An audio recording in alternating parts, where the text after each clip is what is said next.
interwebs, and welcome to the Frak, this podcast. I am your fleshy host, Jesse Gender, and I am joined as always by...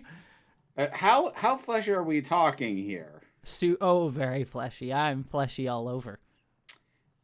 Might have to confirm that at some point. Hey, it's Vera! How's everybody doing? Long live the flesh, as David Cronenberg would say. It was the new flesh, wasn't it? Yeah, long live the new flesh. Yes. I just say flesh. Long live the flesh. It's fine. Yeah, sure, why not? I guess it's better than say David. It's better to say David Cronenberg than James Woods. We don't. Oh, yeah, no. Yeah, I'm talking about video drum. I told you there's a friend of mine who's a performer, has a couple of performer names, but one of them is David Monenberg. Beautiful.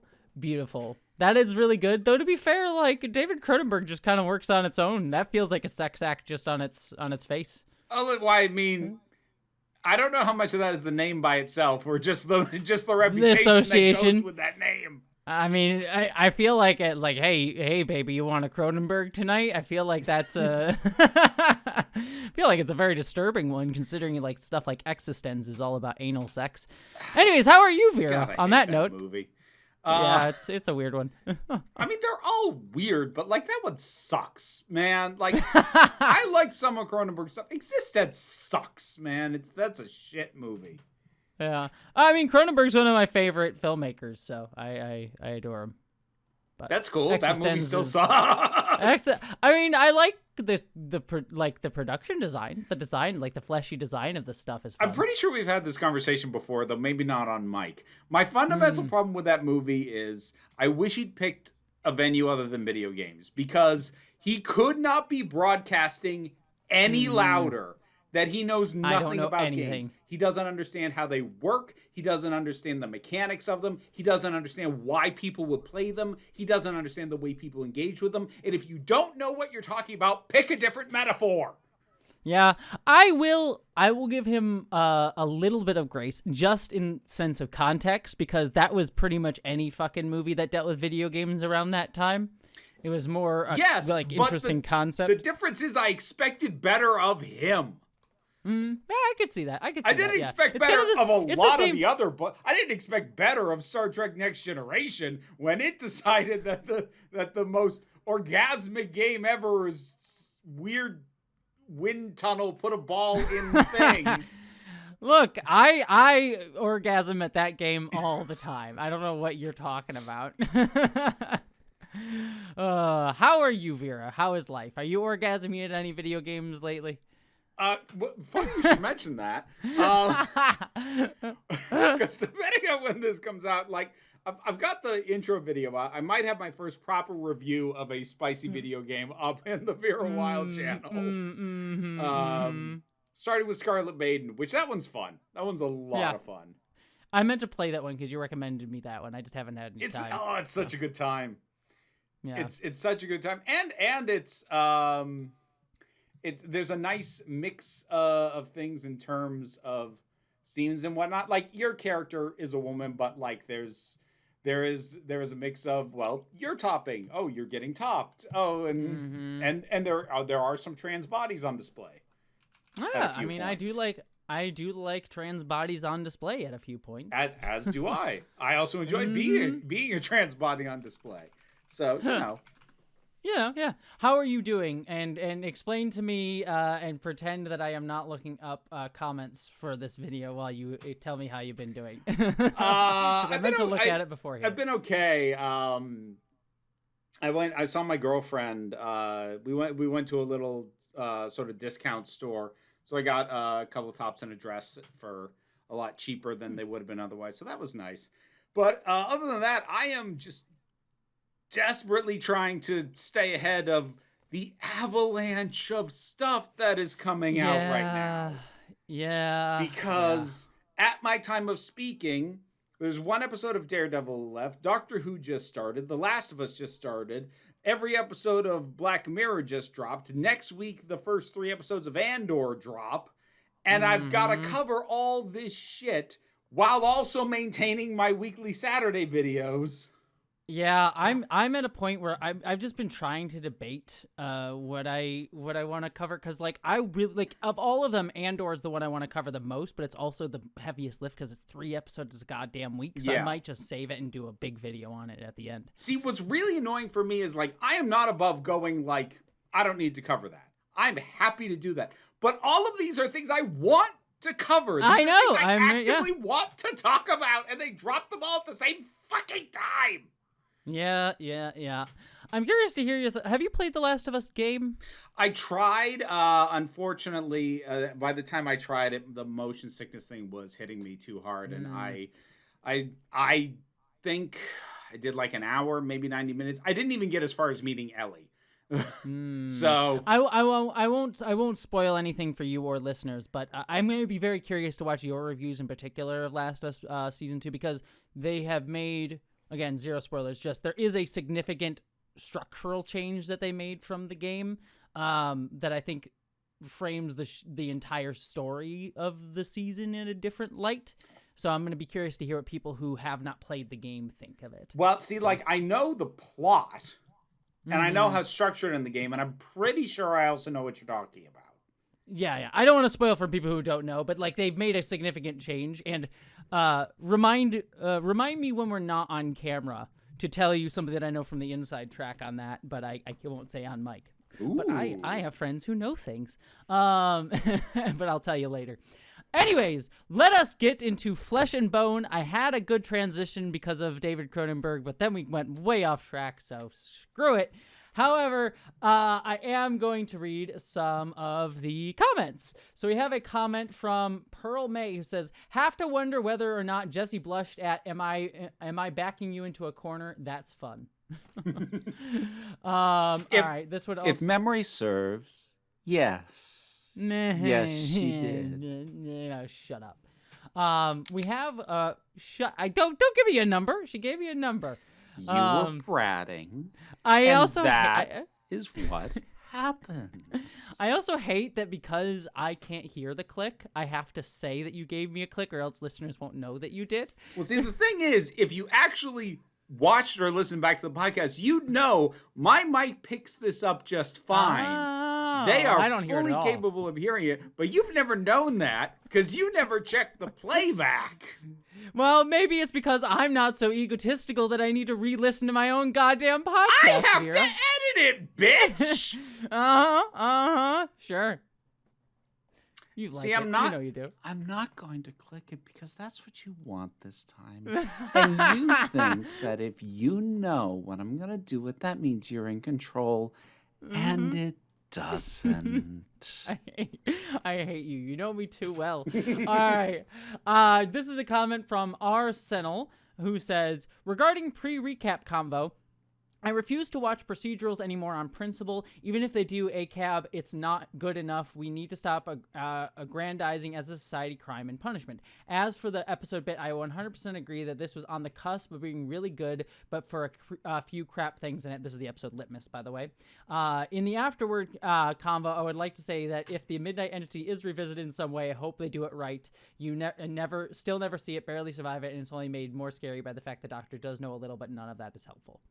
So a lot of stuff in that comment, but a lot of stuff going on. They better not bring that fucking thing back. I will be pissed. I will also say I agree about the ACAB stuff. We need to stop aggrandizing crime and punishment as a society. So agree on that front. Last one here. This one isn't spoilery. It brushed it up against it, but I don't think so.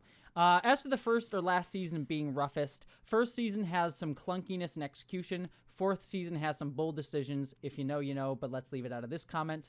That some folks don't appreciate, but it was very well made. In my honest opinion, that makes season 1 the roughest. Season 4 is good, but maybe strange. I would agree with that assessment by just recollection, without having rewatched season 4 recently. Well, we'll find out, won't we? All right, those are all the ones that I really wanted to touch upon. So let us get into the recap. We start off our episode with Rosalind having a weird angel dream. And she's in a white outfit, looking very like she's about to go get baptized or whatever nonsense. Like very weird. Like you seem like you have opinions. That's why I'm. She's running through the forest, and like the white of her dress is like so blown out, and it's this really color saturated forest. I'm like, is this Battlestar Galactica or is this Ridley Scott's Legend? What are we watching right now? Never saw Legend. You've never? Oh my! I know Tim Curry. Okay, yeah. If you have never had a crush on that man before, first of all, that shouldn't be true. But if it is, holy fucking shit! Oh my god! I mean, Tim Curry used to read me to sleep because he did the audiobooks of a series of unfortunate events. So I would listen to those before I went to bed. Oh, lovely! You should see Legend. Like, understand that Legend, like many Ridley Scott pieces, is more about atmosphere and mood than it is plot. Like, the plot is very, like, the name kind of gives it away. This is a very, very standard story. No, I get it. I've seen Gladiator and Gladiator 2. I know. But I know it is so beautifully presented, and like just the look for Tim Curry's. Oh my god. Yeah. Oh god. Yeah. Say what you will about Ridley Scott. He's a very gorgeous director. He delivers on visuals all the time. What I've always said about Ridley Scott is he does need a good script, and he can't always recognize when he has one. He can make a mediocre script look nice, but he can't fix it. Yes. But that does mean that when he gets his hands on a good script, he makes something incredible. Yep, I would agree. Well, anyways, we are in this vision, and we see Leoben following her and whispering to her from a distance. And she's also being hunted down by some Marines, it looks like. And right when she seems to get caught, Leoben pulls her behind a tree, says some words to her that she can't understand, and then looks like he is flown out of an airlock into the woods. See, I'm shocked that you gave the game away at that, because like it's so obviously what that is. I didn't catch that that's what it was. Interesting. That doesn't count. You've already seen it. I know, but I've seen enough people being shoved out an airlock to recognize the visual. I mean, like he's suddenly violently pulled back. That is the image. I didn't assign a real world cause to it because I had no idea if we were dealing with something prophetic or not. Now, when we eventually on the tail end start to recreate that shot, I was immediately like, oh, right, gotcha. But like, no, I didn't make that connection right off the bat at all. Interesting. And also, you skipped over something. What did I skip? So Leoben is like calling to her at one point, and the only word she can catch is Cylon. Yes. So yeah, that. We'll get to that later on. All right. She wakes up and looks at her meds. She's wondering if the hallucinations in her weird dreams are from her medications. She sort of talks to Billy while she's in the bathroom and sort of says like, "Oh, is it what's worse, the cancer or the cure?" But then we hear that she has gotten a call from the Gemini Traveler because they have found a Cylon aboard. The Gemini Traveler being one of the ships in the fleet. Dun dun dun. Bum bum bum. We then cut to Rosalind talking to Adama via phone with Apollo Apollo and Ty listening in. Yes. But they basically learn that Leoben has been on this for days, and he and the ship, Gemini Traveler, have been isolated. Adama straight up wants to have him just killed.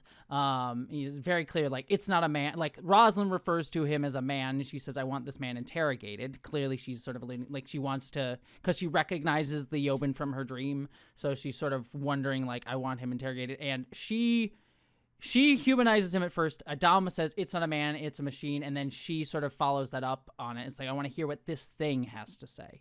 So... This might sound like nitpicking, but I actually do think it's worth noting. She doesn't say, I want this man interrogated. She says, I want him interrogated. And Adama says, it's not a him, it's an it. So it's not even a matter of her saying the word man and Adama insisting machine. She just offers, just casually through language, the slightest hint of humanization towards him. Did she? And Adama says... I want to double check that. His line was, it's not a him, it's an it.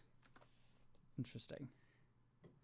Then why did I write in my notes like that? It feels a weird way to say this. I wrote it as this man in my notes. Anyways, keep going. She might have said this man at one point, but I do know for certain that Adama's correction to her was it's not a him, it's an it. So where he jumped on her was just over pronouns, not over the use of calling him a man. Goddamn pronouns. Fucking pronouns! But yeah, Adama also points out that, like, Leoben, I've dealt with this model before. It fills you with double talk and half-baked philosophy meant to confuse you. And Rosin says, we'll send someone who is not easily confused. That is an order. It is interesting that Adama is assuming a unified personality. That across all of them. Yes. Now, like, it depends on what assumptions he's making, because as I said, I still don't know how they die and get re-uploaded to a new body thing works, because as I keep talking about, like, do they have shared memory? Are they, like, does one die and it gets its own new body and it just keeps on its own line? Do they ever consolidate? Do they ever, anything like that? But since he doesn't know that either, it is interesting for him to just assume that every model that looks like that behaves in that specific way. So, which is almost a sort of humanization, because he's assuming that this is actually a personality that this thing has and will continue to have. So he's actually done a little bit of humanizing of Leoben without even realizing it. Yep, it is a good point. But yeah, because the only thing we've gotten so far is we've seen that there are multiple versions of each model, already from the end of the miniseries. We saw a bunch of them walk in at once. So we do know, like, multiple coexist, and we also have the two Sharons, but the two Sharons are the only ones that we see have, like, gotten to know the personality of, and both are sort of undercover playing the same person. So it's hard to judge necessarily. Yeah, it's hard to, because also one of them doesn't know and one of them does. So, but they are both trying to appear as the same person. So it's hard to judge both, like, if they have disparate personalities or not necessarily. Yeah, and like, of course, there's the thing of, like, well, when we see a 6, say, on Caprica versus Head 6, they seem different, but we don't really know what Head 6's deal is, so we don't know if we can count that or not. Yes, exactly. And yeah, we also don't, and I'm just saying this now because we don't actually know for sure by the end of the episode, like, Adama's characterization of Leoben is, at least basing on what he's talking about, is generally correct based on what we see from this Leoben. However, we don't know if this is the same Leoben he has dealt with or not. It could be the same consciousness as the Leoben that he dealt with on the station. It could be a completely new one. We don't know. Yes, that's a distinct possibility. So it could be that he assessed a unified personality very well, or it could be that it's literally the same goddamn one. We do not know for sure. Nope. So, all right. We then cut to Adama talking to Starbuck, who is dealing with the Cylon Raider. And it seems that they have figured, and I want to note here, because we were talking about pronouns a little second ago, Starbuck calls the Cylon Raider her, in front of Adama, who does not correct her. No, but I think that's just because, like, I don't think either of them are thinking of it as a living thing, even though they know it has meat bits. They're thinking of it as a ship. Which and both of them were or are pilots. So they do definitely have affection for ships that they would probably personify. Well, there's affection for it, and also, like, it's just kind of the standard thing that, at least as depicted, generally in these military sort of things, they refer to the ships themselves in a feminized term more often than not. Again, how accurate that is, I don't know. I don't disagree. The two reasons that I bring it up as a thing to note is, A, the scene right before this where Adama very clearly is like, don't humanize Leoben. So it's notable here when Starbuck humanizes the ship, especially since I think last episode or 2 episodes ago, she was the one to call it a her. Yes. So, like, it's a notable thing that, like, Starbuck has in some way humanized this Cylon Raider, which I think is just an interesting thing, especially for her character arc this episode. Anyways, he gives her the after-action report on Leoben. He tells her that it's a clever machine, manipulative and cunning. It's not that he lies; it's that he mixes lies with truth. He's gonna try and get in your head. And Starbuck says, "Mom always said there was nothing in there, anyways." But he also points out he has an agenda, a goal you won't understand until later. Your job is to make sure he doesn't achieve that goal. And actually, now just thinking about it, considering what we allude to being potentially correct about Starbuck later on, the allusion to Starbuck's mom here is also pretty interesting as well. Yep. So, we then cut to Boomer humming creepily around the Cylon Raider as the chief is working Very on it. creepily. Yeah, like like she's like trying to. Well, it's not like humming seduce it. idly. It's like how one might hum to soothe a baby. Yeah, it's very sing-songy. Yeah. Like, dude, what are you doing? Yeah. But the chief pops up and says, "Oh yeah, you were right. You treat it like an animal and it works. How'd you come up with that anyways?" It just pop into her head, and then Boomer gets angry and she says, like, "I'm a Cylon," and he's like, "That's not funny." And she says, "If I could prove that I wasn't, would that make a difference?" So Yeah, for our relationship, I which should say. like it's kind of funny to me that like the chief gets all indignant, like that's not funny. Like, dude, your questions that you asked her like a couple episodes ago basically implied that you were at least mildly concerned about that. Yeah, and you like, regardless that she is a Cylon, Well, yeah. like, implying that someone is potentially one part of the group of people that genocided your entire race, it's understandable they might be a bit pissed about it. So Yeah. yeah. He's like getting on a moral high horse about things, and I don't care for it. Mm-hmm. Yeah, he kind of has that like O'Brien. You haven't watched Deep Space Nine, but he kind of has that O'Brien vibe. But O'Brien never necessarily had the like moral high horse. He was just the working class dude, whereas Chief kind of sometimes does a little bit and get that like I'm virtuous because I'm working class vibe sometimes. Yeah. Anyways. We then cut to Starbuck aboard the Geminon Traveler, and she meets. She's sort of looking in on Leoben, who is in a interrogation room cell sort of thing. It's repurposed from something else. It looks like. But yeah, the captain says it looks like a person, but Starbuck notes that it's sweating, which is interesting. It's got blood, guts, the whole thing inside of it. These things sweat. That's interesting. So she goes in and starts talking to Leoben, and Leoben is praying. And she brings up, I don't think gods answer the prayers of toasters. And Leoben says, God answers. I'm going to just keep going, so stop me if any of this philosophy is interesting to you to discuss, because I'll go until I find someone. But God answers everyone's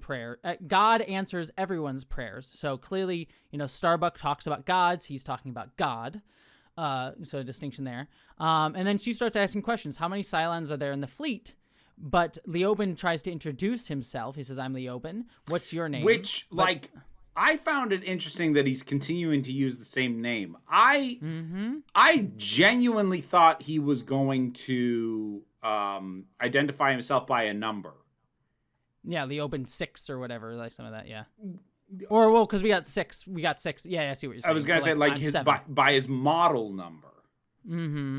Yeah. And he doesn't. And it's interesting to me that they're maintain that, and again, maybe it lends credence to the idea that this is literally the same one that Adama encountered, because otherwise it's slightly odd to me that they would maintain the same name.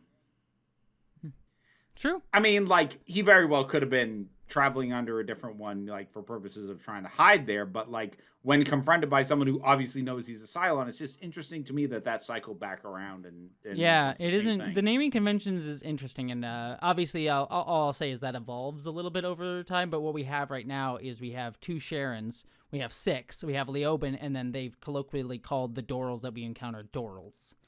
So, yeah. Anyways. Introduces himself. Starbuck continually tries to stay on task. Like, how long have you been hiding? Like, he says, I don't know how many Cylons are in the fleet. How long have you been hiding aboard the ship? And he says, she says, why aboard this ship? I had a mission aboard this ship, he says. And he just keeps going back to, tell me how you are. I just want to know how you are. Just, that sort of thing. And And Starbuck basically goes, cooperate or we are done. And he says, but I just really want to know your name. And Starbuck then just gets up and turns to leave. But then he says... Well, before you get there, I like that he switches up tactics just even within this. He starts out like talking very casually, very conversational. And then he switches it up to insulting her. And like even within this short exchange before what is about to happen, he's already shifting tactics. And like it's interesting to me that like at no point does that it's never his tactic to bring into question that he's a Cylon. Like granted, maybe he just thinks he can't get away with that, but you'd think that planting that seed of doubt would be somewhere in everything else he's doing. So it's interesting that it's not. Yeah, he never denies that he's a Cylon at any single point in this. But yeah, when she turns to leave, he then says her name. You're Lieutenant Starbuck, aren't you? Yes, you are. I was right. I've seen it. It all makes sense now. Now we can talk about a lot of things. And then when Starbucks, who is like kind of a little surprised that he knows her name, he, like sort of asks him what is he doing here, and he says, "I planted a warhead to go off at 1830 hours." And Starbucks says, "You're lying," and he says, "You can't take that. You can't take that chance. You have to go back and talk to your masters." And she says, "Well, maybe I'll just push you out an airlock," and said that you didn't say anything. And he's like, "These things happen for a reason, don't they? It's gonna be fun." As she heads out. Yep. So. Yep. And like broadly speaking, I'll say this now, like I likes me an interrogation scene. Yeah. I also really like the this isn't directly called into line at any point later on down the well, I mean it does kind of come up thematically. He says, "Go back to your masters," which is an interesting phrase for him to use as a Cylon as the Cylons were rebelling against quote unquote their masters, the humans. And it's kind of an interesting tie that he, like the episode kind of subtly makes between like her military programming, for lack of a better word, and who Starbuck actually is, which is kind of an interesting parallel considering the arguments that Starbuck makes about his programming, as well. So there's an interesting parallel there that's already alluded to in that line, Masters. I'll bring it up later because there's another line that he has towards the end of this episode to Roslyn, I believe, that I think brings that up even further. Adama then, we cut to Adama on the bridge and he starts saying, "Do radiological sweeps. Don't tell people why we're doing it. Just say it's a precaution." He's also on the line with Roslyn and Starbuck, and he basically says, like, he could have just guessed your call sign. There's 50 ways he could have heard the word Starbuck on a wireless. And Starbuck says he's looking forward to spending time with me, he says. So yeah, I do like the point here of like like you could all put this up to multiple different interpretations, right? Of like, ooh, he does have some mystical ability to tell Starbuck's name, or he could just be fucking with her because he got her name from elsewhere. Yeah. So yeah, like again, I think, and especially enough goes on in this episode that I think the show is leaning into at least some credulity to some of the religious and or supernatural feels like the wrong word, but like that sort of end of things. But I do appreciate that the show continually offers the rational alternative as it goes. Yeah, no, that's generally what it does.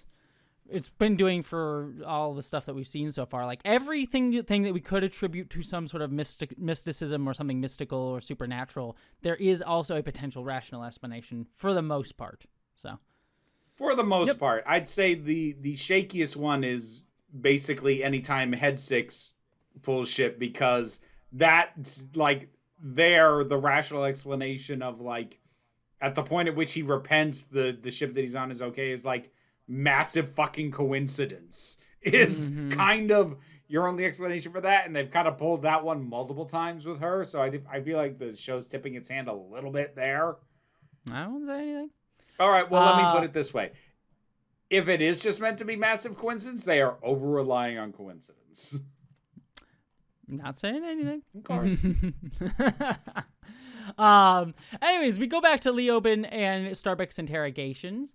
And he starts talking about like, oh, so you believe in gods, the lords of Kobol, like, so you pray to Artemis and Aphrodite specifically, which is I think is interesting too. Just each, like there are different gods that people pray to within the sort of generalized lords of Kobol. And this is keeping in with what we got from Zarek, who was talking about Apollo. Now, I mentioned in that one that like they kind of misattributed some things to Apollo, some of which belong to Artemis. So it's interesting now that we have a confirmation that Artemis also exists, because a possible explanation could have been like, okay, yes, well, they have Apollo, but they don't have these other ones there. And like, so he's consolidated. Well, no, they do though. They do. And like for like the proper Greek myth buffs out there, yes, I am aware that if you go far enough back, like Greek myths are not as unified as we tend to talk about them. But however, that being said, especially in 2004, before Wikipedia was much of a resource or possibly even existed at all, I think the common understanding of these things is what Ronald D. Moore would have been working off of. So I think it's fair to apply that. I understand that you deeper Greek myth buffs out there could cite me all the nerds. The Mycenaean versions and like the pre this and that. I think it's fair to go with the popular understanding of these. What, you don't think Ronald D. Moore cracked open a book at any point? I think that I doubt that he cracked open an academic dissertation. Yeah, he might have. I don't know. I'm not ruling it out as a possibility. It would seem like an odd level of dedication at the time for something that nobody would have fucking noticed. Yeah. Well, more interestingly, I do find it fascinating, and I don't think this isn't textual within the show, but it's interesting attributing something that a woman did to a man, even within mythology, is just an interesting. Yeah, there is not surprising tendency. There is that too. Yeah, how especially when you get into Western cultures interpreting, like modern day cultures interpreting past cultures, generally they'll be like, yeah, there's multiple interpretations here. The man probably did it. Is generally I mean, that happens not always. Even within the timelines of the development of these myths. Oh yeah, no, like a lot of stuff with Norse mythology. When Romans came in, they wrote Norse mythology, but even before that, even within like evolutions of the same culture. So like Persephone's a good example of that, because she's known as the queen of the underworld, bride to Hades, who he had to kidnap, and daughter of Demeter, et cetera, et cetera, et cetera. The thing is, you go to earlier versions, at least what can be found, because it's a little bit scant for a reason I'll mention in a minute. See, like, I do enjoy this kind of stuff, so forgive me. See, yeah. But, like, no, it's fascinating. Part of the thing with Persephone is you go back to older versions, and there really isn't an indication that Hades was a presence in the underworld. It actually, there's decent evidence to suggest Persephone herself was the ruler of the underworld. Interesting. But there was less written down about that because she was the kind of god that you didn't talk about for fear of catching her attention. Interesting. This is a little tangent because it was something I found interesting recently. But I was listening to, I think Jacob Geller was talking about something, but it was someone I was listening to. It was talking about like evolutions of religion, and like an interesting one was like the Catholic God. If you go back and look at some of the ways the Bible is written in like older versions, there are ways, there are times where it says like God spoke to, like held counsel, and it's like counsel with who else is there, and then there'll be lines like God spoke to the land and the sea or whatever, and it would be like, well, there's some people that think in previous versions, or when people like when Catholicism was trying to like bring stuff into their into Catholicism, they would have that have been like someone like Poseidon. The sea would have been Poseidon, and then they're like, no, only one God. We only want to imply only one God for all time, so we erase that part of it, which is an interesting thing. So yeah, just all that. It's just interesting how cultures get pressed down by a dominant one. Huzzah! Woo! Woo! We love it. Anyways, so yes. Leoben keeps talking and he says, our faiths are similar, but I look to one God, not many. And he talks about to know the face of God is to know madness. I love that line. I wrote that one down. No, I as soon as he said that, I'm like, I knew Vera was gonna love that. Oh, I've literally called my own religious instincts as Lovecraftian because like in my mind, that Jakar speech. Yeah, kind of thing. if there is something out there, it will never fit in our brains. And if it can, then it can't be God. Yeah, it's again that for listeners who didn't listen to our Jumpgate podcast, there's a really great speech by the character of Jakar in season 1 of Babylon 5, where he sort of says exactly that in a poetic manner of like there are things out there that we cannot understand that will like step on us like bugs and we can't really understand them. So yeah. But yeah, definitely a similar vibe going on here. Yeah, I love that line. That was fantastic. That said, I also wrote down towards the end of the scene, arrogant religious prick. Oh, yeah, that's definitely Leoben. you got his number. Yeah, because, like, initially I was kind of like, ooh, he's, like, toying with her faith and her religion to mess with her. Then I was like, oh, no, he's just on my God's better than your God kick. Great, okay. Yeah, and like, not that that's uninteresting or invalid. I just found it slightly less interesting once I was like, oh, you're just a self-righteous prick. Okay. Yeah, you've pretty much nailed Leoben's number right here. Fascinating. Anyways, he goes, I see the universe, I see the patterns, foreshadowing that precedes every moment of every day. I see it, you don't. He doesn't say it necessarily like that, but he does sort of have that I see it, you don't attitude there. Yeah. I have something to tell you about the future, but we have to see this through to the end. Starbuck has food brought in, and she just starts eating it in front of him, clearly enjoying drinking the water and everything like that. And he sort of says, what is the most basic article of faith? That this is not all that we are. I'm more than this body, more than this consciousness. The current never takes me downstream. And then like Starbucks just like keeps eating and says, oh, this food's worse than the Galactica. What was that about swimming in streams or something? Yeah. I like her giving back a little bit here. Yes. She's very clearly just like trying to fuck with him right back. And yeah, he asked for food and she sort of gives it to him a little bit, passes a little bit closer. Interesting to note, she gives him the food, but she drinks all the water. He says, I haven't eaten in days, and she sort of points out, well, why bother with hunger? It's part of being human. And he's like, starving anything tastes good. And then a Marine punches him in the face. And she says, machines shouldn't feel pain, shouldn't bleed, shouldn't sweat. Smart Cylon right now would turn off the pain software. And he says, maybe I'll turn it off and you won't even know. And she sort of makes this argument, essentially, that human beings can't turn off our pain. Human beings have to suffer and endure. You can choose to avoid pain, and that would tell me exactly what I want to know. You're everything, but it's like, if you turn off your pain, I'll know that you're just a machine. You're not actually human. And he basically goes, you're everything I thought you would be. So there's a lot going on here. Yeah, there is a lot. Starbuck makes a lot of assumptions. Mm-hmm. She makes an assumption that he can turn off his pain, which we don't know if that's true. Mm-hmm. She also seems to make an assumption that he has a desire to be human.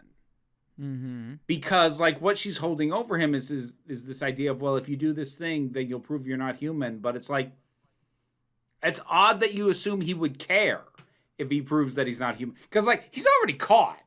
He doesn't need to pretend to be human for his cover. So my natural inclination personally would be to assume that he can't switch this shit off. Because what he notes when she says, odd that you'd program in hunger, like it seems like it would just be a weakness. And he says it helps us blend in. And that kind of goes to sort of what I've talked about off and on with Boomer, where like, what seems to be going on, like with the sleeper agents, is the reason to have them there is they don't have to keep their story straight. They don't have to worry about always pretending. They just are. And the idea of giving them legitimate hunger and pain receptors, for that matter, becomes another thing of just, well, you don't have to worry about faking this. We'll just have you do it. And so it's not something you have to think about. It's not something that you need to be aware of. There's not going to be a risk if somebody drops a hammer on your foot and you don't notice. And all of a sudden everybody realizes you don't feel pain. Like, no, we'll just program all this stuff in.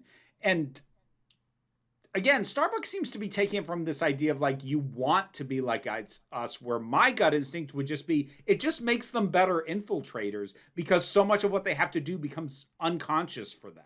It's an automatic response. Interesting. This is one of those things where I have to word myself carefully so I don't spoil. Because, God, I wish I had more time in my spoiler minute because there's a lot of philosophy I want to bring up already. Here's how I'll phrase this. And I'll ask it to you as a question. Okay. What do you make of the fact that they picked to look like humans in building themselves like this? See, the thing is, I have gotten at present no indication that there's any reason to do it other than infiltration. Now, granted, we do see a number of them who are not currently trying to infiltrate anything, such as Caprica 6 and Caprica Doral, who are monitoring Hilo and Tumor. But at the same time, I have not seen any actual use for them other than as infiltration tools. That having been said, it already is clear that they think more highly of themselves than of the Centuries. Centurions. Centurions, yeah. Because like they like Six says flat out, they're less sophisticated, but they have their uses. So and I'll also point this out too with Boomer.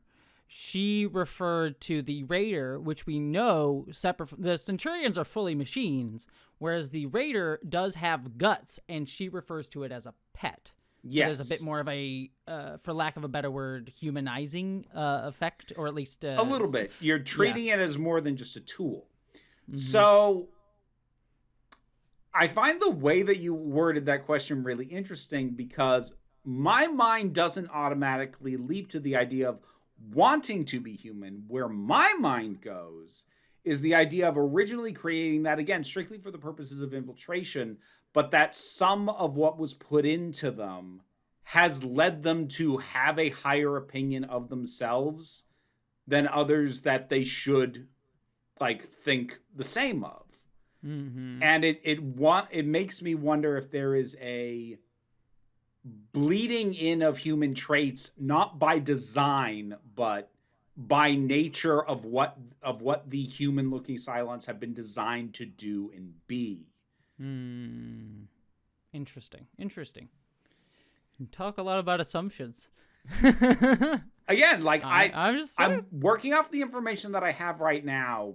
Well, it is also interesting in this scene too, where he talks about like human, like hunger and that sort of stuff, and he says part of being human. So he kind of talks about like feeling human, as sort of a way to kind of equalize himself with Starbuck to a degree. So yeah. Anyways, we can move in to the next scene because obviously this will evolve more as we go. We cut to Baltar in Head 6, but Boomer comes in. And it's unexpected, and she Head 6 asks, I wonder why they call her Boomer. And Boomer asks Baltar, can I be part of the first batch of people getting tested by the Cylon detector? And Baltar sort of tries to put her down gently. It's like, I'm not sure it would be appropriate to have favoritism. Well, I mean, before that, he's still trying to pull the whole, well, if I were working on such a thing, which I'm not saying, like, but I say this both to the character and the show as a whole. Cut it out. Like, just like. Well, even he says that, and he even seems to be aware that like it's a very thin veneer. Yeah, he's not like playing it up as like a definite like. Yeah, he everybody seems fucking to be knows aware. at this point. Just move forward with the understanding. Yeah, I think he plays it as like, we all know it's real. I'm just gonna give the plausible deniability here, I guess. But yes, she basically goes, hey, my friend died on Caprica, Hilo, for you, and you wouldn't be here if it wasn't for me, so you owe me. I love Head 6. She shoots, she scores, and he says, all right, I guess there's some small truth to that. And Head 6, well, the results will be quite intriguing. And he's like, well, look, Cylon detection is not ready for full-scale implementation, but I could use a beta test subject. Yes, because of the accent. Beta. Because he's beta. So yes, that goes on. We then cut to Cylon occupied Caprica. One thing I want to know, I did find myself wondering, and this isn't something I expect an answer to necessarily, but I did find myself wondering, to what percentage does she want to get tested so that she can reassure the chief, and to what percentage does she want to get tested so that she can reassure herself? That's a good question. Mm-hmm. We then cut to Cylon occupied Caprica, where we have the Caprica 6 and Doral talking to each other. Basically, I forget exactly how the conversation starts off, but basically 6 points out, it's just, I choose to think of Tumor as one of them. She acts like one of them, thinks like one of them, she is one of them. And Doral says, well, if she is one of us, it would be best to remember that. So. Which is interesting, because again, it kind of brings in the idea that the ones actually being actively used for infiltration have more human qualities, and it is interesting seeing Cylons have or at least one of them, have an active distaste for that. Mm-hmm. Which, at least in my mind, kind of lends credence to the idea that it's not an intention that they have as many human qualities as they have. It's just a thing that has to happen for them to be good at what they're being used for. Yeah, agreed. Well, then we cut to Tumor coming to visit them, and she said, we had sex, and 6 is like, congratulations. Just like, did he say, and she says, 6 says, did he say he loves you? And she says, I think he does, but he didn't say that directly. And then she's like, well, 6 says, well, then you're just guessing. I need it explicitly said.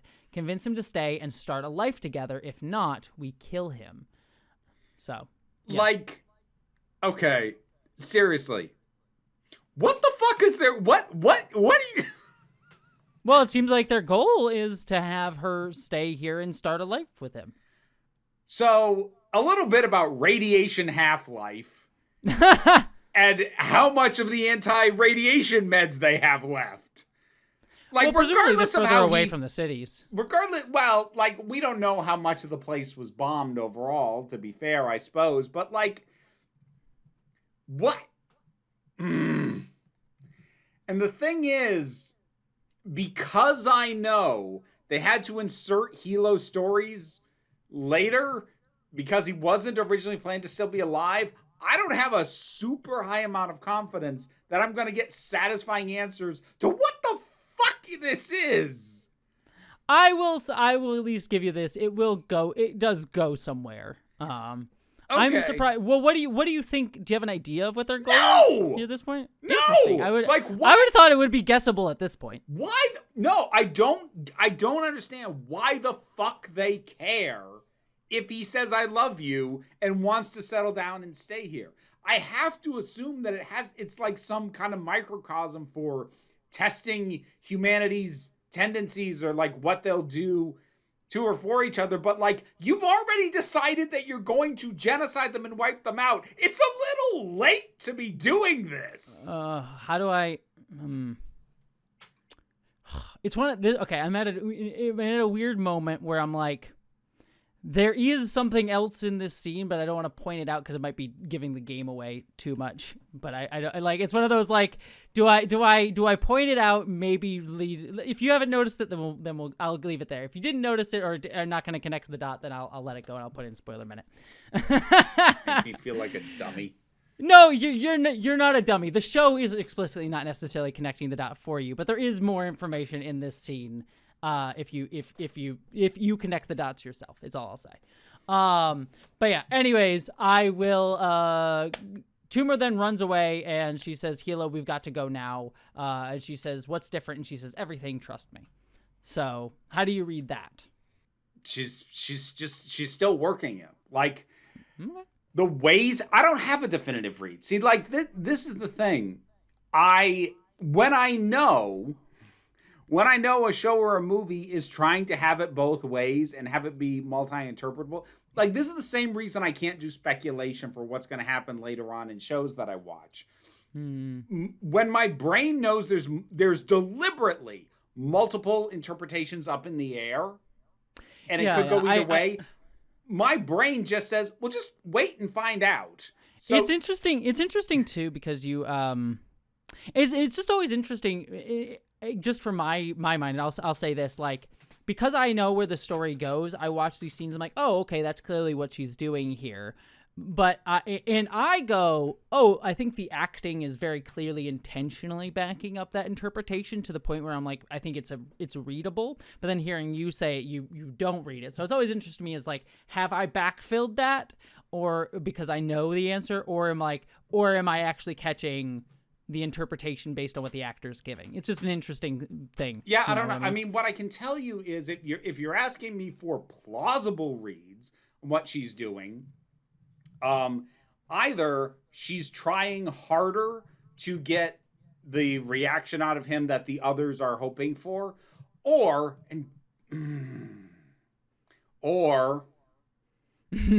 she's genuinely falling for him and genuinely cares about him and is concerned about his safety. Well, I won't say it anyway. The fact that I don't like that one probably means it's what it's gonna be.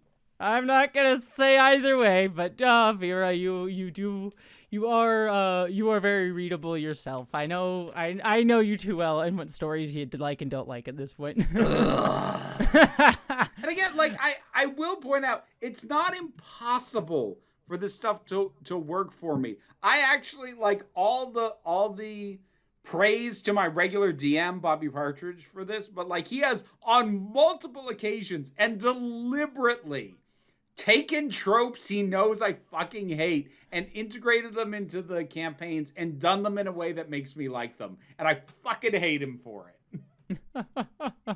Fascinating. Well, anyways, Starbuck, we cut back to her interrogating Leoben, and she says, if you were human, you'd be ready. So she's still torturing him, I should say. And she points out, if you were human, you'd be ready to offer up some false information that could spare you here, which is interesting to me, because this is you were about to cut me off, but like, I think you probably maybe say the same thing. Which is interesting, because this is a post 9/11 show, and the big discussion at that point was, do we use torture or not? And one of the because that was happening at Guantanamo Bay and elsewhere, and it was a thing that a lot of people were trying to get across, that when you torture someone, they are more likely to give false information, not real information, just to make the pain stop. And so it is fascinating to me here that this show is doing the 9/11 like we're going to do torture thing, yet even Starbuck is very clearly aware that the torture will lead to false information. Yes, and that's going to be reaffirmed later on with a later scene. And I actually, especially for a show that came out at the time this did, I am impressed that they were prepared to take the stance of like, yeah, this shit doesn't work. Not for getting like specific accurate information. You can argue that like they still get something out of it, but I will also say that in this particular instance, I think the other interesting wrinkle is that Starbuck knows for a fact that he's not human. Mm-hmm. And so, as opposed to the metaphorical and, sort of mental dehumanization that people who engage in this kind of thing kind of need to do, she can literally dehumanize him. He's not human. And it does make me wonder, are these tactics she would ever be willing to apply to something she thought of as a person? Mm-hmm. And I mean, and I don't know, but it makes me oddly, like, while there's still the discomfort of seeing what is visibly a man put through this stuff, it is interesting just added as a wrinkle, and it makes that, plus the acknowledgement that like, oh, you'll just lie to us anyway, keeps it from falling into the Jack Bauer trap of just like, oh, well, this clearly works. Yeah, I'll get to know where the nuke is by torturing terrorist number 4. Yeah. Yeah. Yeah, no, that was a great, and to your point about dehumanization, that is basically the conversation at hand, which is she's very much arguing you're not human, you're a machine, and he's arguing I'm more than you could ever imagine, and he says I am God, and then she starts laughing. He's like, you're God? Nice to meet you. We'll give you a couple of minutes of that. It's funny. But he says we're all God. Love binds all things together. And she says, love, you don't know what it means. God loved you more than all living creatures, and I think he's referring to humans generally when he says this. God loved you more than all living creatures, and you repaid it with sins, so he created the Cylons. And so that's what Leoben argues. Then Starbuck argues back, humans created you, you killed my civilization, you are sin and evil. So I find it less interesting how cleanly so far the Cylon conception of God maps onto the Christian God. Like this, I am God, we are all God, God is love thing.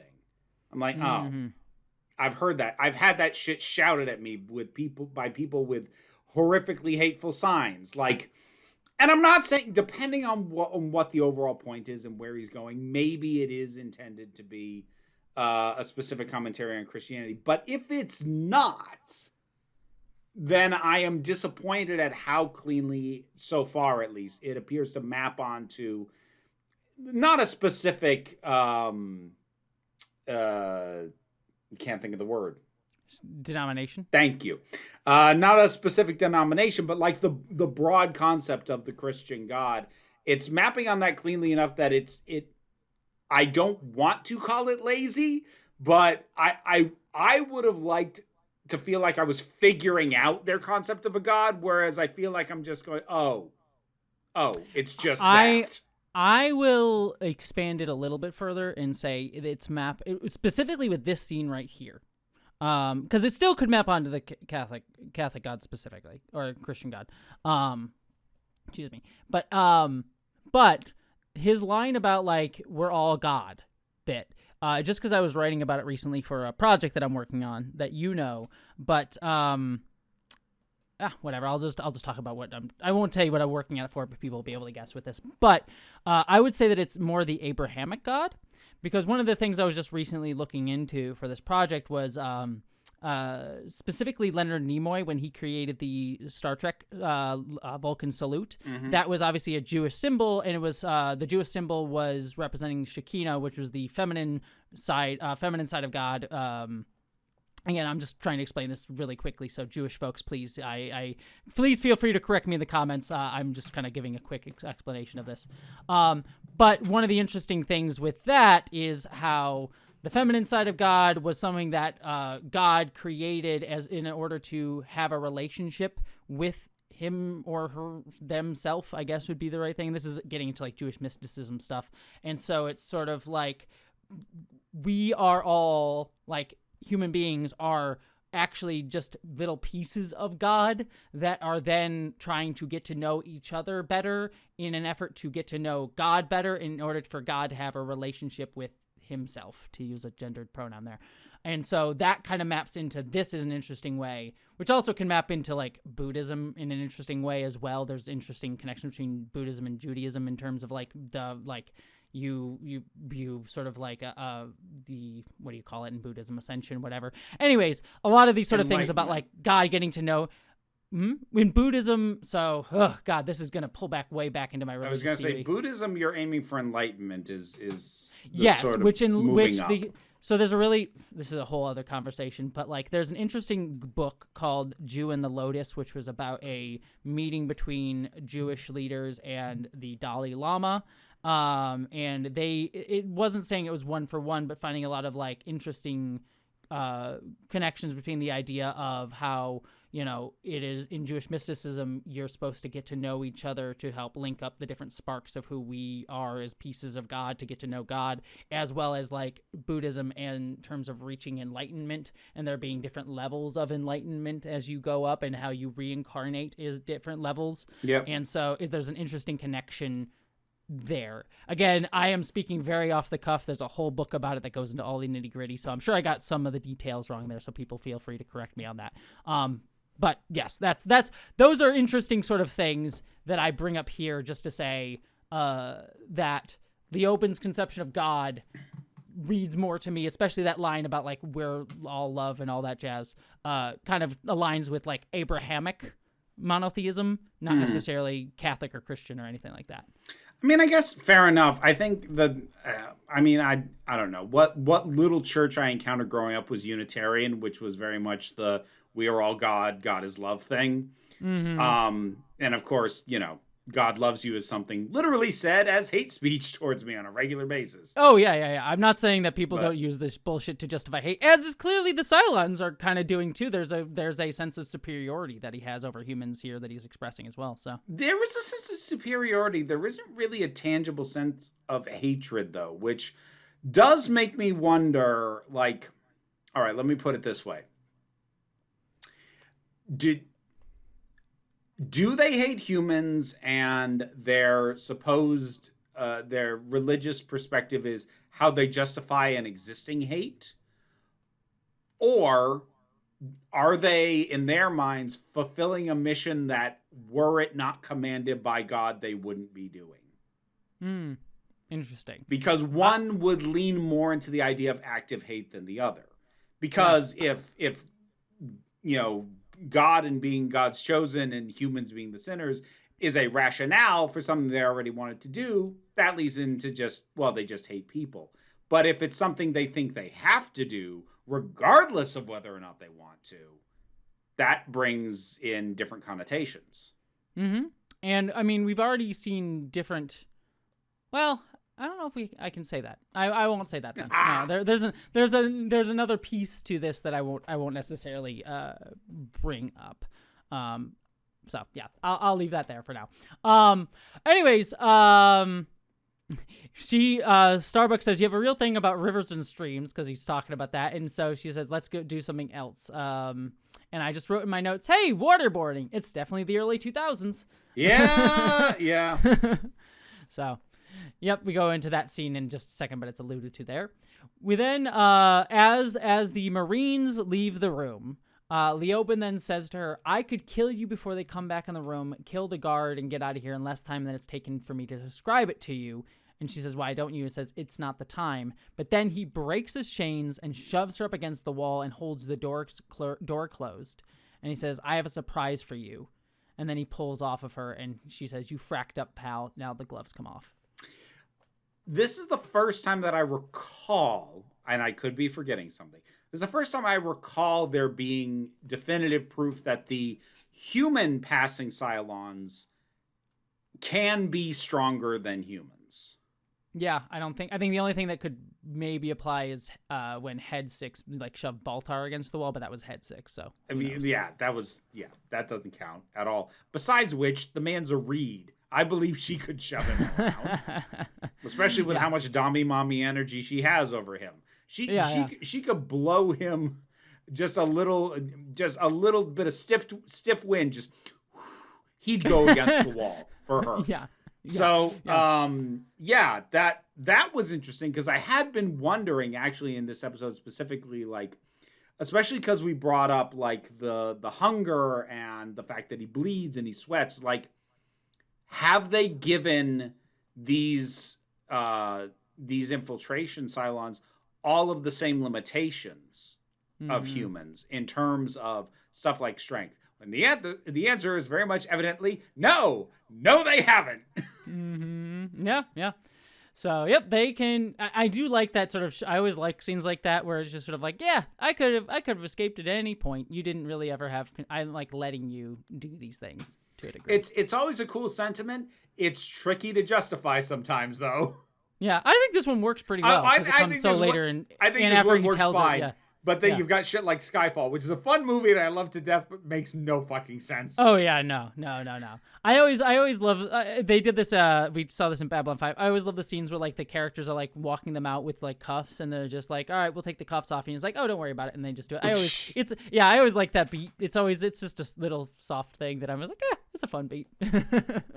Anyways, we get a quick scene where Adama's looking at the OG Leoben's body, the one from way back in the miniseries. Which I don't remember them retrieving Leoben's body out of the That station. little dungeon area that he was in, that he died in. Yeah. They might have gone back for it.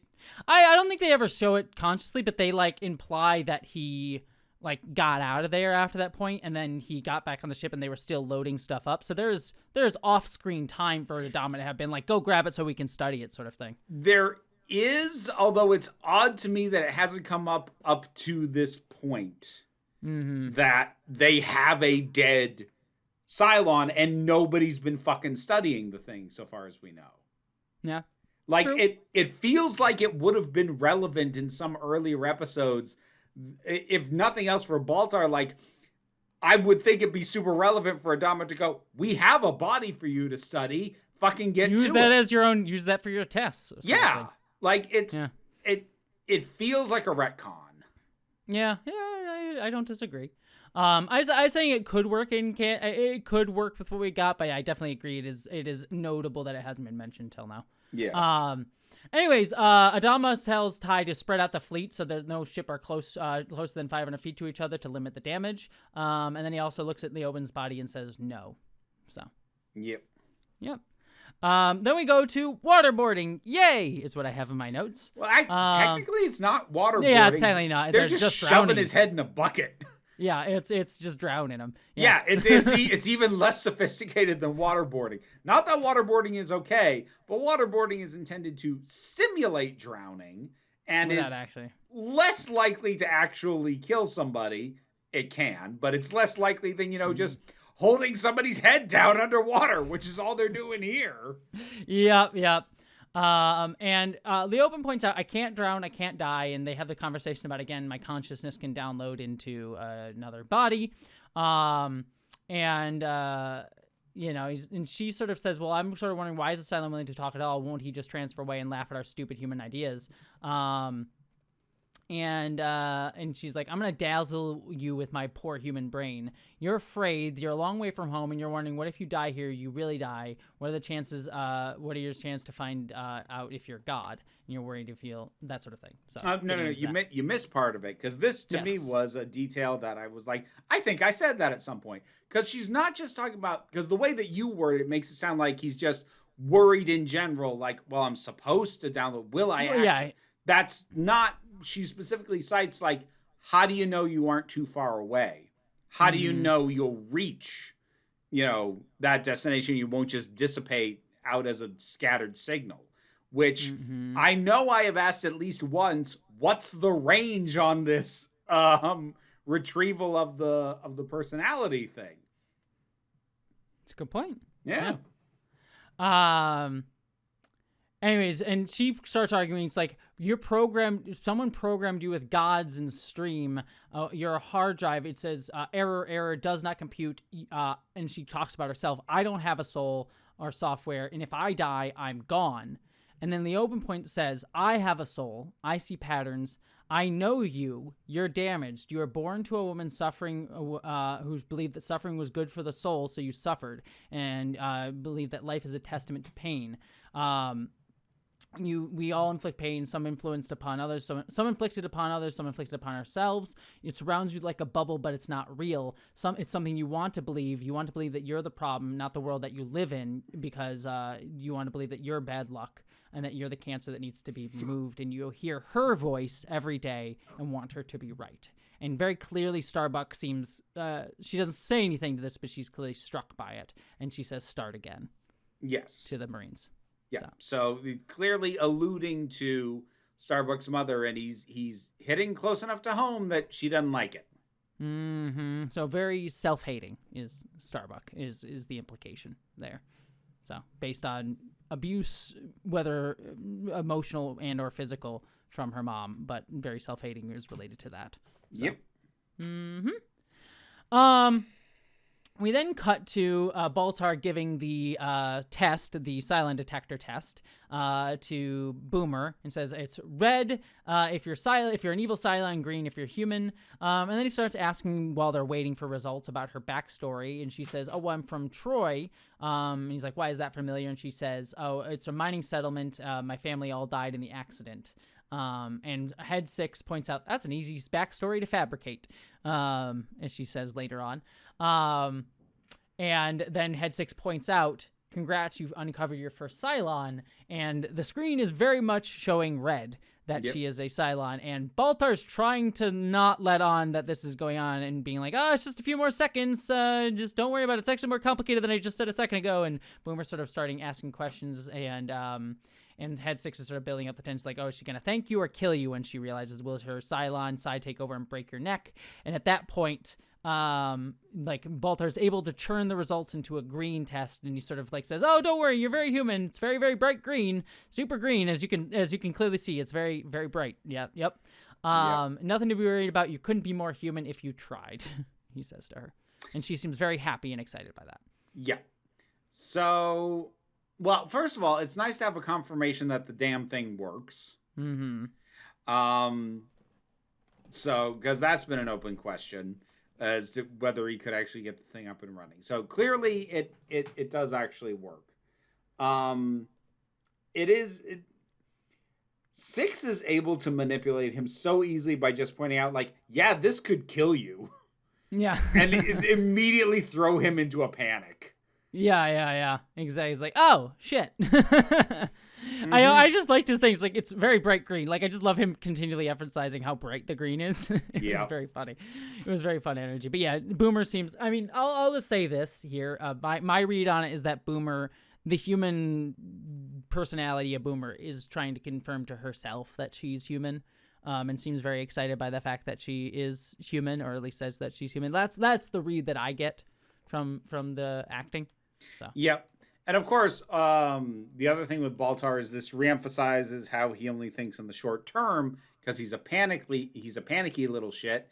Because if she ever gets found out later, it's on him. Mm-hmm. Yeah. Mm-hmm. So, yep.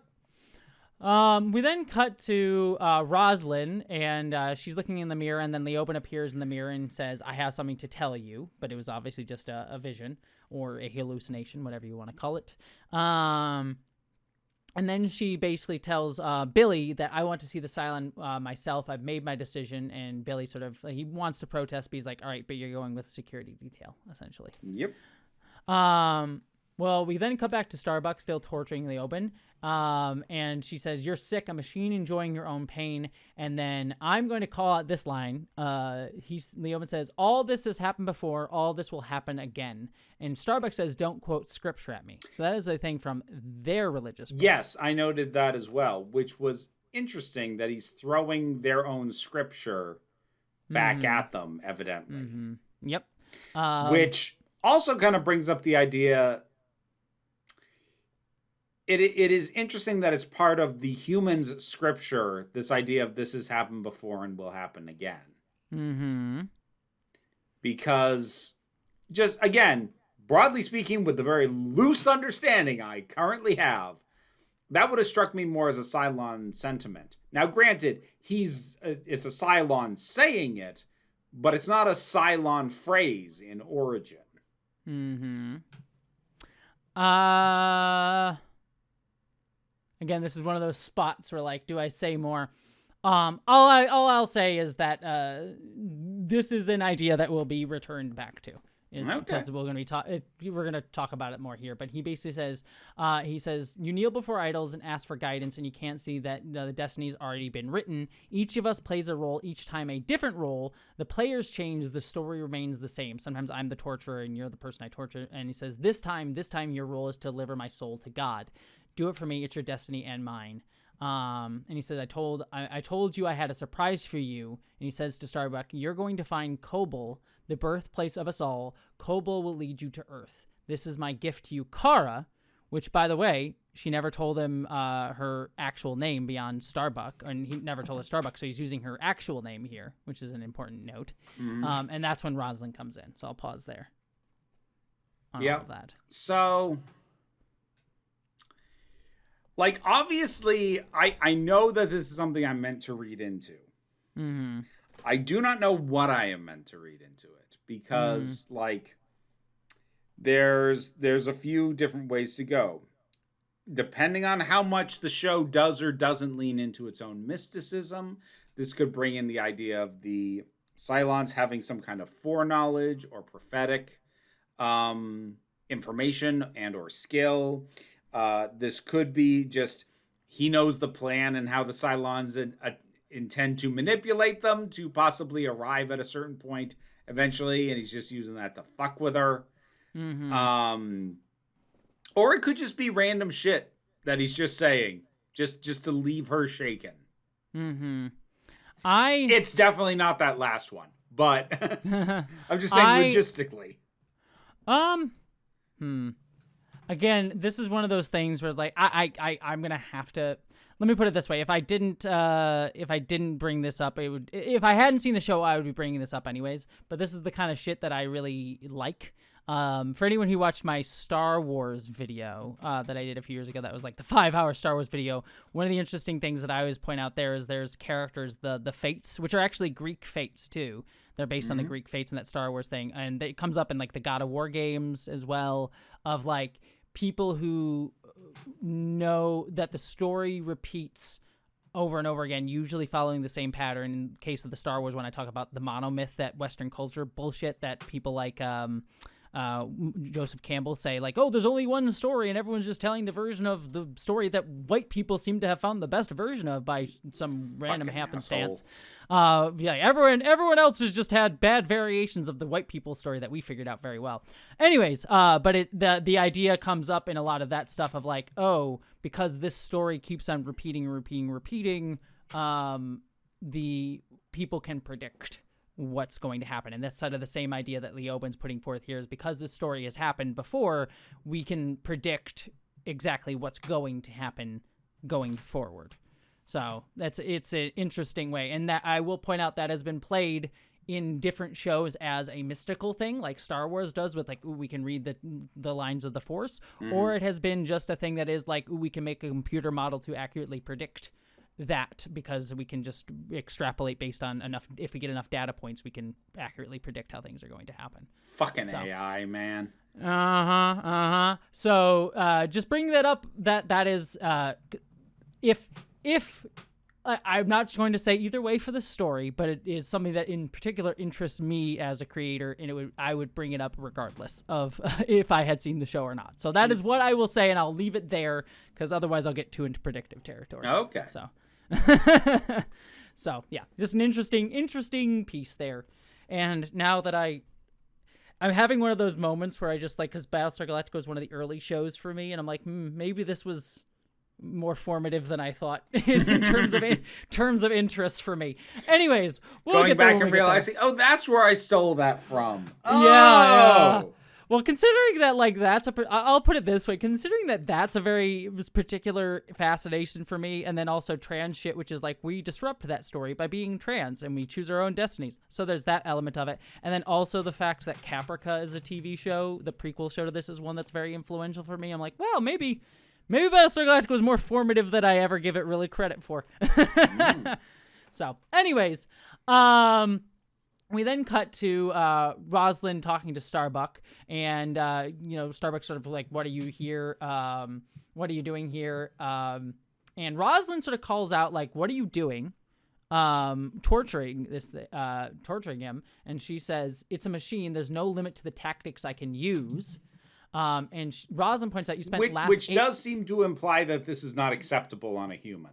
Yes, that does seem to imply that, yes. And Rosalind seems to be, at the very least, some level of taken aback by her doing it at all, regardless of whether it's a human or a Cylon, to a degree. But she also points out practically that you spent the last 8 hours torturing this man, machine, whatever it is, and got not a single piece of information. Starbuck points out that he says he thinks he can see the future, and he says we're going to find Cobalt and it'll lead us to Earth. Important to note that Starbuck herself kind of is potentially like, she doesn't know for a fact that Adama made it up. Only Rosalind and Adama know for a fact that we're going to find Earth story was made up. That's true. Yep. Yes. So Starbuck may actually believe it. But yeah, Rosalind says, clean him up. And there's not much time. So she's going to get him cleaned up. Then Rosalind goes and confronts the Open, and Rosalind apologizes to him. I apologize for what you've been through. He has his restraints taken off. He says, thank you. He says, I can do more. I can guarantee your safety and order your release. There's only 4 minutes until the bombs let you off. And then she says, I'm sorry for this conflict between our people. It doesn't have to continue. It can stop right here with us. Trust me. I think you know you can. Tell me what I need to know and you'll live. And then Leoben says, the warhead doesn't exist. I made it up. Yep. Mm-hmm. And so... and like he goes into more detail, which I like, because otherwise that feels a little like a cop-out. But he says specifically, like, once I was found, I needed to say something to give you a reason to keep me alive. Yeah, because he's like, the lieutenant was right. I'm too far out and I didn't want to die. I made up this story to buy time. Yep. Now, whether or not you believe him on that is another question. But yes, he does say that this may or may not be the truth, but I like that he gives a rationale behind it. Mm-hmm. And she thanks him for the truth, and he says, thank you, Madam President. And he says, don't be too, and this is kind of what I was alluding to way back at the beginning of our conversation. He says, don't be too hard on Kara. She's just doing her job. The military teaches you to dehumanize people. So I'm pointing that out because this whole conversation has been about Starbuck saying you're programmed with all of these things, which is interesting then that he makes out this point of how, in a way, Starbuck has been programmed by military training. Mm-hmm. So there's an interesting connection between those two ideas, which I kind of like. So. Yep. Rosalind says, I'll take that into consideration, but then he grabs her and hugs her, which sets everyone off, but Laura tries to calm them down, and he says into her ear, so only she can hear, Adama is a Cylon. So yeah, we get that. That he pulls away, and then they learn that nothing happened. The bomb didn't go off, so that he was telling the truth that there was no bomb. And then Rosalind says, I was half expecting a ship to blow up. I won't lie.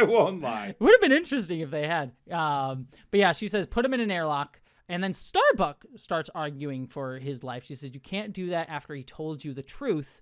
And Rosalind's like, look at me, you've lost perspective. He has caused our entire fleet to spread out defenseless in just a few hours. He puts insidious ideas in your minds that's more lethal than any warhead. He's a machine. You don't keep deadly machines around. You get rid of it. So now she is fully on the dehumanize him side of things. Yep. Which is different from where she started. But now Starbuck seems to be on the other side as well of humanizing him more, because he's like, he's not afraid to die. He's just afraid he won't make it to God. Leoben puts his hand on the glass, and she puts her hand there as well, and watches him get spaced. And Rosalind realizes that the moment he gets spaced is direct reflection of, as we talked about at the beginning, her dream. So Rosalind fucking rules. Yeah. Like, not that I'm advocating for, like, ejecting people through space, but, like, the fact that, and, like, if she wasn't a politician, this might make me skeevy about her, but I actually love this for her as a political figure, that she can be so sincere and so feel like you can trust her and then just turn on a fucking dime. Mm-hmm. This shit's I adore great. a lot. Rosalind is hands down one of the best characters on the show by like a hot mile. So, yeah. So I suppose we should tackle the Adama as a Cylon thing. Mm-hmm. What do you think of it? Bullshit. I'm not going to say anything. I mean, my gut instinct is bullshit. It seems like Rosalind's belief is that it's bullshit too. Yes. Based on her line. Yes. Yeah. And like, so here's the thing that I would say about that. If it isn't, and I definitely think it is, I think that was a let's get a wedge in between her and Adama, because like if you can get the two major power figures not trusting each other, that's going to weaken the entire structure. So I think that's all he's doing. But if it is true, it will be an answer to a query that I had before, which is whether or not any of these people are based off of real human templates in any way. Because if Adama is a Cylon, they have to have replaced an actual man. He has too long a history. He fought in the original Cylon War. He fought in the original war. He has a son. Like, he has been around way too long. And he has too much of a history to have been a Cylon all along. Because, like, with Boomer, like, as long as you get her on Battlestar Galactica, nobody knew her prior to that, and you can invent whatever backstory you want. But Adama has a direct personal history with a ton of people. So the only way he could be a Cylon is if they make one that looks like him, acts enough like him, that nobody has fucking caught anything, which I'm also doubtful of, given the fact that, for instance, Boomer is already seems to have moments of questioning herself and working against what one would think the interests of the Cylons are. So given the behavior that we've seen from the one on the ship who we know for a certainty is a Cylon, I am disinclined to believe that Adama could be, just because of how, the level of infiltration would have to be far, far better than what we see from Boomer, and Boomer's the metric I have. I have to assume that they all have a skill at infiltration comparable to hers, and to be honest, she's not great. Yeah, no, I'll get she's shit at being a double agent. Yeah. So now, is it possible that other models are better at it? Yeah, maybe, but working off what I actually know, as opposed to a million lines of speculation, based off what I know and what I have seen, I call bullshit. Okay. I won't say a damn thing. We then cut to Starbuck back on the Galactica. She's putting her uniform away, but then she takes out her religious idols. It appears to be the Artemis and Aphrodite. And she prays to them. And she says, I don't know if he had a soul or not, but if he did, take care of it. So. Yeah. She's a softie. Mm-hmm. She is. She's definitely, we've seen little bits and pieces of that already here and there. So. Yeah, but I would have thought it would have taken more to bring that out of her than just they talked for 8 hours. Yeah, well, I mean, I think I would agree if it hadn't been her, if she's doing this in private. This is not something she's showing anybody. Yeah.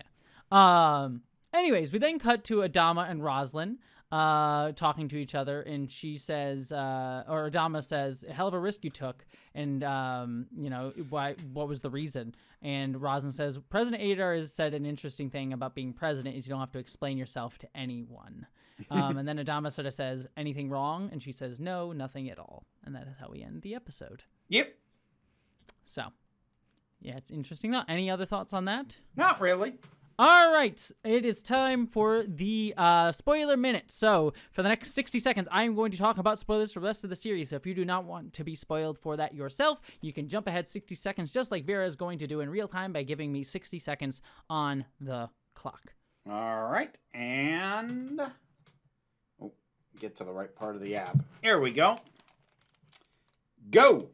So interesting stuff here already, sort of setting up the things. I always just think about, whether the Cylons wanted to be human or not, because obviously we get to Dean Stockwell's model, Cavill, who very much has that famous speech, one of my favorite speeches, which says, I don't want to be human, whereas other Cylons kind of do, and sort of see it as mirroring and going to the idea of God, you're made in God's image, but then were they made in humans' images, in God's image, who was made in God's image? Sort of very interesting theological questions there on all of that stuff.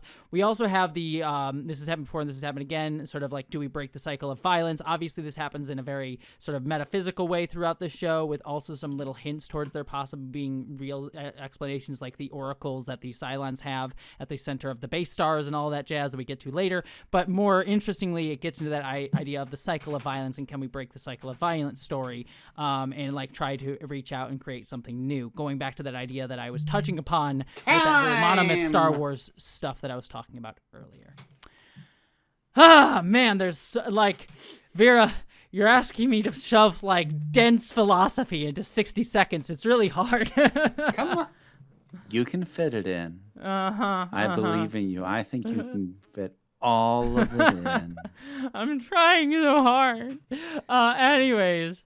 Takes practice and discipline, and you'll get a little bit better each time. Thank you, Vera. Well, with that said, what did you think of the episode? It's pretty good. It's pretty dense. We talked for quite a while on this one. There's a lot going on in this one. Mm-hmm. And This is an episode that's philosophically foundational for the rest of the show in a lot of ways. Yeah, and like but the only thing that kind of holds me back in terms of like how much weight to put into it is just, again, like not having enough information about where everybody's coming at it from. Yeah. Because like especially when it comes to Leoben, like a more understanding of the Cylons would affect what my takeaways are. But again, I've kind of got that mental thing of like, well, there's these possibilities up in the air. And rather than like pick one, my brain just goes, shut the fuck up and wait and find out what it is. Yeah, it's interesting. That's why this was difficult for me to talk about in this episode, because a lot of that stuff is like, I have later knowledge that just of where these ideas evolve into, not even just on a practical like plot level, of which there is that as well, but like a lot of these ideas here are the foundational conversations of where this show goes. So I'm like, how much do I get into the philosophy of it, and how much am I going to be like giving the game away for where this show's going to ultimately come down on a lot of these questions. So this is a harder one, whereas like some one-off episodes, like episodes about torture or political philosophy and stuff like that, we can be like, all right, let's talk about like that idea, whereas this is like, these are the big questions of the show, so it's hard for me to say too much about it. So yeah. Well, fair enough. But on a tangible level, what do you think about this episode? Just nitty gritty. Pretty good. Yeah. Yeah. Pretty solid. Yeah. I always it's always interesting. I will say this, just I do love how you clocked Leoben pretty clearly. And that's just gonna be interesting to see how you evolve with Leoben. We'll see. We'll see. All right. With that said, anything else? Nah. Stuff time then. Stuff. Well, you can find my stuff by looking for Council of Geeks on the main channel. That's where I will be putting up my reviews for new episodes of Doctor Who, as well as somewhat self-destructively maintaining my Saturday release video schedule at the same goddamn time. And if you pop over to the break room of Geeks, you will be finding reviews for Black Mirror and The Last of Us and Andor when that starts coming out. Plus, I will be streaming Wednesdays and Fridays. At time of recording, I'm currently playing Dredge, which is a nice, cozy, relaxing, Lovecraftian fishing game. Yep, I've wanted to play that game for a while. It looks fun. I'm liking it so far. It does a shockingly good job of maintaining the balance of like having that cozy, like almost kind of Stardew Valley and Animal Crossing kind of, this is nice and relaxing, but also, what the fuck was that? Always fun. The fact that it can balance both of those is really impressive. But I'm streaming that. Of course, Patreon pays the bills and is how I am able to do this as my living and have the time to be able to do this podcast, what you are listening to right now. You can also find Council of Geeks on Blue Sky, and that's the geeky stuff. If you prefer the spicy stuff, you can look for Vera Wild spelled WYLDE, and you can find content on YouTube. You can find me at Jesse Gender on YouTube. I do video essay style stuff there. Nothing. I mean, I have a few things I'm working on, but it's going to be a little bit just because I have so many things I'm working on. But I have a secondary channel called Jesse Gender After Dark, where I do news, reviews, reactions. I am also reviewing all of the same shows that Vera is, so we'll be going down that self-destructive hole together. I am also on Blue Sky. That is my main social media channel. And then I am also on Nebula, which is the streaming service that has my movie Identities. And also, this was announced as today, as of recording, I am going to be directing an episode of the anthology show Subliminal that they are going to be releasing, I believe, later this year. I'm filming it this summer. I believe the release date is later this year, but we'll see how that all shakes out. But yes, so be on the lookout for that. Subscribe over there for all of that stuff. But I am also on Patreon, which helps me pay my bills. So if you want to support me being able to eat, feed my cats, and also my wife, you can support me over there. Anything else, Vera? Yes, actually. Yes. What was that for? That was for your bratting earlier. Uh-huh. What I hate you. did you think I forgot? Yes. Foolish girl. Well, on that note, I bid you all a live long and prosper. Be seeing you.